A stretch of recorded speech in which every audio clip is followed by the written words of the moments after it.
চলো আজ তোমাদের একটা গল্প বলি।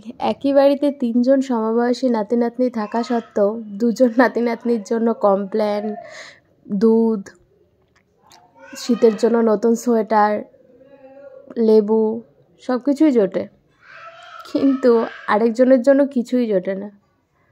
অথচ সেই সব দাদু ঠাম্মারা আবার দাবি করে তারা তাদের নাতনিকে প্রচণ্ড ভালোবাসে। আচ্ছা, একটা প্রশ্ন আমি সমাজের কাছে রাখতে চাই, যে মেয়ে আর ছেলের বৌমা না হয় মানলাম আলাদা, ছেলের বউ পরের বাড়ির মেয়ে, আলাদা চোখেই দেখে, ঠিক আছে, মেনে নেওয়া যায়। আচ্ছা, ছেলের ঘরের নাতনি আর মেয়ের ঘরের নাতনিকে কী করে দাদু ঠাম্মারা আলাদা চোখে দেখে সেটা একটু জানাবেন। আর চোখের ওপরে এগুলো দেখার পর একজন মায়ের ব্রেনে কতটা প্রেশার পড়ে, একজন মায়ের মানসিক অবস্থায় কতটা প্রেশার পড়ে, সেটা শুধুমাত্র একজন মা জানে। হ্যাঁ, হয়তো আমার সামর্থ্য আছে, আমার বাচ্চাকে আমি সব কিছু দিতে পারি ভগবানের আশীর্বাদে, এইটুকু সামর্থ্য ভগবান আমাদেরকে দিয়েছে, কিন্তু কি বলো তো, চোখের ওপরে এরকম একজনের সাথে আরেকজনের তুলনা প্রচণ্ড খারাপ লাগে দেখতে, প্রচণ্ডই